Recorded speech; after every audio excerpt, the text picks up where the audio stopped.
Hello and welcome back to yet another episode of the CGA Tour podcast. As always, here I'm your host, Calvin Glenn Alexander, hence the CGA part of the name here. And welcome you back here on Friday, April 18th here before Easter weekend. Hopefully everyone's having a great week, but just want to get to it as the Big 12 schedule is fully announced, of course, but the spring transfer portal is about to open up here if it has not already by the time you're listening to this. And it closes at the end of April. Now, of course, all of those dates can go back and forth and much other things can happen with transfers, but I want to say the toughest schedule in the Big 12 and go through those options here now. Basically, before every other crazy thing could happen in the entire world and transfers could happen, I'm sure there'll be, I would assume with Oklahoma State, there would be one quarterback transferring out of the rosters because there's currently 4 on the roster. You would believe that hey, after a spring game, we'd see kind of some guys play, we wouldn't see other guys play, etc. And I also want to say, hey, how does Oklahoma State rack up in the Big 12 schedule this year versus other Big 12 teams? I'm an Oklahoma State fan, duh. I'm a huge Oklahoma State guy, alum, supporter, employee. So with all being said here, I'll go ahead and get to it here. Oklahoma State, in my mind here, ranks as having one of the easiest schedules in the Big 12 going into this next season for a couple of reasons here. One, they only play one Power 4 team non-conference this year, and they have 2 away games without a bye week in a row, which ties with KU, K-State, Iowa State, BYU, Baylor, and TCU. So it's about even. It's not the hardest schedule in the entire world, I would say. And you really want that, of course, with the type of quarterback room that I think we're going to have around this season. And see kind of what happens here and there, but it should be a little bit of an interesting year here with QB, running back, offensive line. Heck, we had 20 starters return to last year's team. Knew we weren't going to get that lucky again. So Oklahoma State here, as I look into it, we face, of course, Oregon. Oregon is easily the toughest non-conference opponent that any Big 12 team faces. So that doesn't help us in the whole, hey, easiest Big 12 schedule. I get that. But the other teams that face tough non-conference opponents is you've got Utah going to UCLA. That's not too easy, I would think. But then you also have here West Virginia playing Pitt. And then, I mean, TCU faces North Carolina, and they have to travel to Chapel Hill. So several different websites will tell you, hey, TCU's got the toughest non-conference opponent. I don't really agree with that. I don't think North Carolina, they're not bringing back their first round-ish draft pick at running back. Whereas Oregon, they've got Dante Moore, actually a former UCLA quarterback, who's waiting in the wings behind Dillon Gabriel, and now he's going to be the starter. So he's had a year there. He was a highly touted prospect. I know way too much about UCLA football. I'll get into that later. And so he's a guy who could easily step in the shoes here. Oklahoma State has to go to Oregon, much further distance to travel than TCU going to North Carolina. I mean, probably about the same. We're kind of just, very close in that, but it's a tougher opponent, tougher place to play too. I would be much more worried about going to Eugene, Oregon than I would be going to North Carolina. But after the non-conference opponents here, I mean, West Virginia, they've got a away game against Pittsburgh. I'm not thinking Pittsburgh is in the same class as Oregon, nor is North Carolina, and definitely not UCLA. The other teams in the Big 12 that face tough non-conference opponents is, for example, Arizona faces K-State in a non-conference matchup. Well, K-State did not win their conference last year. Oregon did win their conference. The other fun facts here we've got going on is that BYU, they face Stanford. I'm not really too all up in arms about that. UCF hosts North Carolina, but I think it's North Carolina A&M, if I have that right. I'm sure Roger will let me know. Cincinnati has a neutral site game against Nebraska and Dylan Raiola, which could be interesting, could be a lot of fun, but I don't think Nebraska's on Oregon's level whatsoever. And then looking down on it, Colorado's got Georgia Tech. Georgia Tech was really close last year to knocking off several top teams, but still not that tough overall. K-State has a conference matchup against Iowa State, but it's all the way over in Dublin, so it's kind of fun, but still a conference opponent here, and I'm on the non-conference stuff here. And then that's really it, honestly. Like West Virginia plays two non-conference opponents that are Ohio and Pittsburgh. But they don't face more than that. Baylor and TCU both face two Power Four out of conference opponents.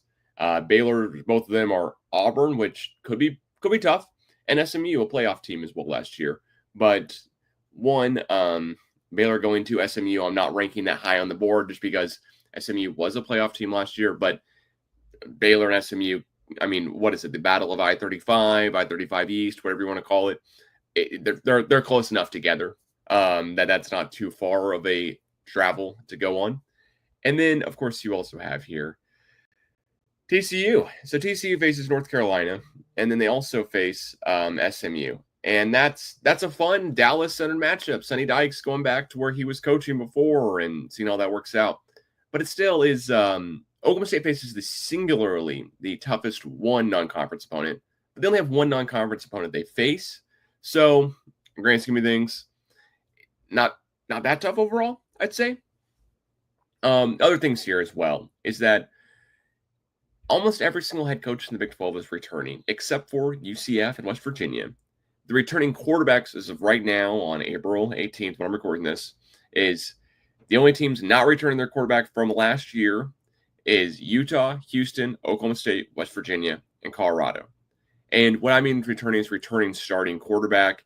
I understand UCF had some moments. It looks like there's some speculation. It may not be the same guy starting this year that was last year, but then there could be as well. They had different quarterback options throughout the year. I'm not counting Smith for Oklahoma State as the guy who's, if he starts, I don't think he will. There's no speculation that he will out of camp. If anything, it's Haas Haney's to lose because he came over with, of course, Todd Meacham from TCU. Now, Meacham was a wide receivers coach, but Hayes, of course, quarterback, but still going to give the edge there to Haney. The teams here that don't face a Power Four out of conference opponent is K-State. They really don't. They just play a Big 12 team non-conference, weirdly enough. Same for Utah does face, of course, UCLA. Houston has one of the easiest schedules I've seen in quite some time here because they have Stephen F. Austin, Rice, and then that's really it. I believe they face, technically speaking, they may face Colorado as a non-conference opponent. But excuse me, that's a conference opponent. Then they go to Oregon State. So Houston, I'm sorry, I'm not counting Oregon State as a Power 4 team anymore because they are part of the Pac-12, which everything's changed, but they're not longer a group of five. They're not longer a Power 5 conference. And then here as well, you have you have Colorado, who, I mean, all due respect, Georgia Tech, they're like part of the ACC. I get it, but I'm just not thinking of Georgia Tech as one of those world beaters. If anything, there's a couple Big 12 teams that both face SMU. That's pretty good. That helps up our schedule. When I try to do a lot of research for this podcast here as well, and as I stumble over my words and get a couple things wrong just on the fly, but really just kind of the anxiousness maybe. I'm looking ahead here to several teams where Oklahoma State, we face non-conference, Oregon, and then home games against Tulsa and South Alabama. But home games-wise, Oklahoma State faces Baylor, K-State, Iowa State, and Houston. What do they all have in common? Well, Iowa State, K-State, and Baylor are all returning both their head coach and their quarterback. And then Houston's returning their head coach. Houston's was not good in football last year. They finished, I believe, 12th in football. Of course, I know they were number 1 overall in Big 12 in basketball, but it just seems like Houston should be a win for Oklahoma State, I would hope, this upcoming season. And as the path to 6 wins looks a little bit less murky, I'll get to that in a second for Oklahoma State fans. It could be fun. The road games, though, for Oklahoma State are not easy. Texas Tech, I don't love going down to Lubbock just for any reason. We have good success playing Texas Tech at Texas Tech, but not when Texas Tech is going to return both their head coach and their quarterback. Seems like a tough deal. KU, Lance Leipold, also returning Jalen Daniels. Don't love that. UCF, I said, hey, probably a new quarterback this year, but maybe the same one. Got up in the air. But they have a new head coach. But it's an old head coach because it's Scott Frost. It's the same thing with West Virginia. They're bringing back Rich Rod. But UCF deal, Oklahoma State, last time they went to UCF, didn't go well. I'm sure everyone remembers that. Don't need to go too farther into it. And then Arizona. I think this could be an Oklahoma State team that goes to Arizona and is just able to beat them, but they also return their head coach and their quarterback. The other thing is here as well is like Arizona, they do not have two away games in a row without a bye week. UCF benefits from having the same deal here as well. As I look through this, there's just a lot of teams here that Oklahoma State has to play that are not going to be the easiest to play against, but that's just because kind of the timing when we play them is. You start out with home against UT Martin, go to Oregon, bye week before Tulsa. You would think that would be, okay, we're probably going to go 2-1. The UT Martin win and Tulsa win are the ones I'm counting, not counting the Oregon win. But if somehow, some way, Mike Gundy and the Cowboys shock them, I would be all for it, but I'd be very surprised. Then you've got Baylor at home. It's going to be tough. No matter which way you look at it, Dave Aranda is a good head coach. He's at least decent in the Big 12. He's been on the hot seat for here and there. But last year, that game, we lost by 8. We should have done better. It's nice we could at least play them at home.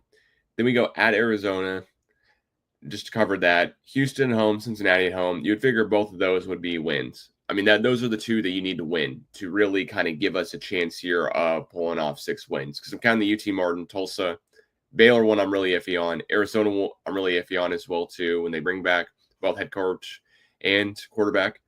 And then I'm jumping a little bit here, but then going at Texas Tech, at KU. Those are both tough. Those are both tough. I think I'm right now counting up 4 wins for Oklahoma State that I'm just counting without going borderline either way. At least we don't face Arizona State and Sam Leavitt. That's what I'm thankful for of this schedule for Oklahoma State. That's why I think we have one of the easiest schedules in the Big 12. It's because we do not face Arizona State, but we do face Iowa State, granted at home. They're the Big 12 conference runner-up in the conference championship game. And also Baylor was up there as well, too. We don't face either, though. We don't face Baylor or Arizona State, but we do play Iowa State. Grant's at home. I'll take that every single day of the week. But then we've got to go to UCF. Didn't love that the last time we went down there. That was with Alan Bowman in the year that we went to the conference championship. So it seems like a lifetime ago after last season. But I am nervous, to say the least, of this Oklahoma State season. The toughest team in the Big 12 the toughest Big 12 schedule for any team here this year, in my mind, is I think it really is TCU, to be honest. TCU, in my mind, they have the toughest opponent win percentage of .632, highest in the Big 12. They have road games against Arizona State, won the conference championship. BYU was almost there. Was a heartbeat away from making it. K-State, who I never like the idea of playing a returning head coach and quarterback for K-State. Chris Kleiman's got that thing running. Avery Johnson should be a lot better this year. West Virginia, Rich Rod. What tricks does he have up his sleeve as he's trying to prove himself again?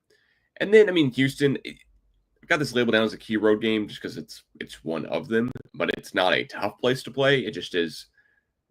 It's a weird place to play. For sure. Like Oklahoma State, when in 2023, not 2024, but 2023, went down to Houston. We were not looking good going into half, and then all of a sudden pulled it out at the end there. But shout out to Ollie Gordon. So not the greatest. The non-conference wise, TCU is one of the teams in the Big 12 that faces 2 Power 4 out-of-conference opponents. Of course, I just covered it here a second ago, but North Carolina, hosting SMU. SMU played in the championship, in the college football playoff last year, North Carolina is in the ACC. I don't need to really go too much more into that. They're just 2 tougher opponents. SMU's got a ton of money they're bringing into the program, and they kind of came out of nowhere last year, I want to say, at least in my mind. And then overall, TCU faces 11 Power 4 opponents, including 4 teams that won 11 games in 2024. So that's where TCU stands. I would not want to be a Utah fan right now either, because TCU at least won 9 games last year and is returning their head coach and their quarterback. Whereas Utah, we know you've got a new quarterback because there's no way Cam Rising was going to be eligible for another season, although he is, and come back to Utah at least, which he's not. So Utah, their Big 12 schedule score is a 6.445, which I'll get into in a minute. But they have road games. West Virginia, really far road game to travel for them. Going to BYU, I would love to go to that matchup if I could figure out a way to go.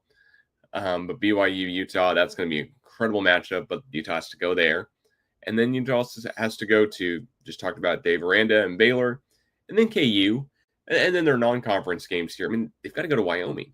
That's not – I know that was trying to look for scheduling stuff here and there as the Pac-12 was kind of going around. That's when they scheduled them. But having to go at Wyoming and at UCLA. Rose Bowl isn't too tough of an environment to play in with UCLA fans, but you never know. You never want to play there. I've seen enough upsets where UCLA beats USC, UCLA knocks off, Utah or whoever else as well too. So there's been enough teams over the years from UCLA could actually put up a fight against Utah, especially if they get Nico Ayamayava. Definitely butchered that, but very sorry. And then Utah plays each of the top 6 teams in the Big 12 championship odds for 2025 by FanDuel, not sponsored. The third team with the toughest schedule here in the Big 12 is, in my mind, West Virginia. Following reasons here. Road games at BYU. Again, long distance. Utah has to go to West Virginia, but West Virginia's got to go to BYU. Same state, but same deal there. They also have to go to Arizona State, and then they also have to go to UCF. UCF, it's a raucous place to play. I've had host the Big 12 huddle as well too. We're taking a break before we come back strong here for the football season.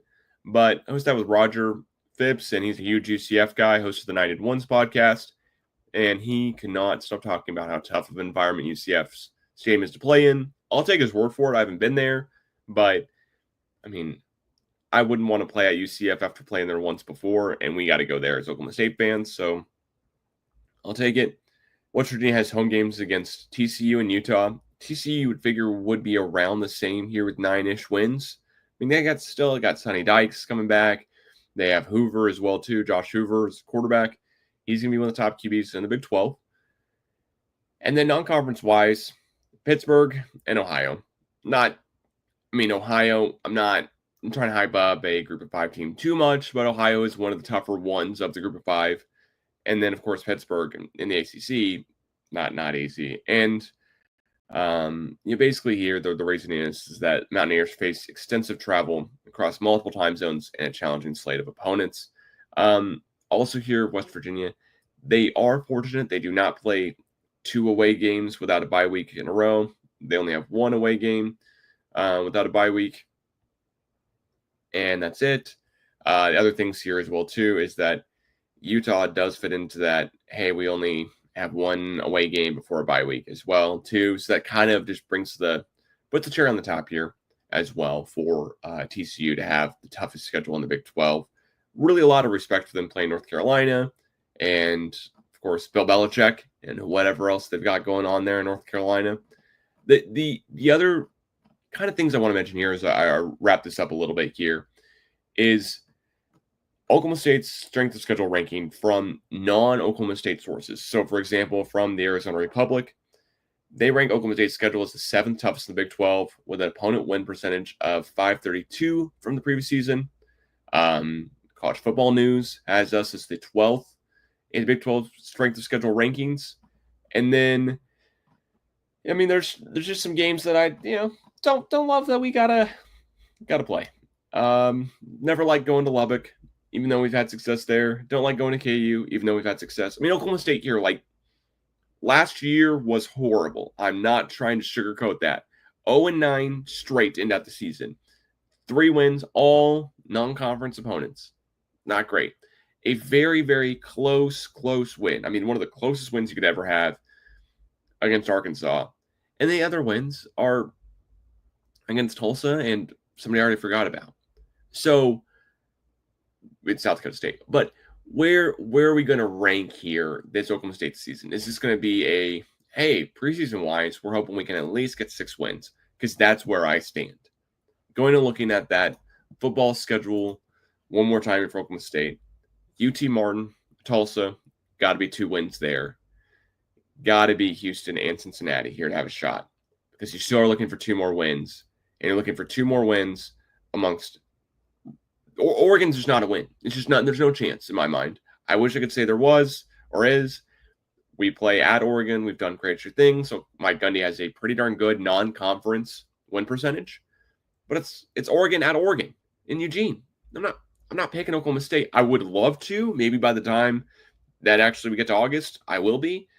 I would love to go to the game, but and then away game September 6th. Just not picking Oklahoma State there against Oregon.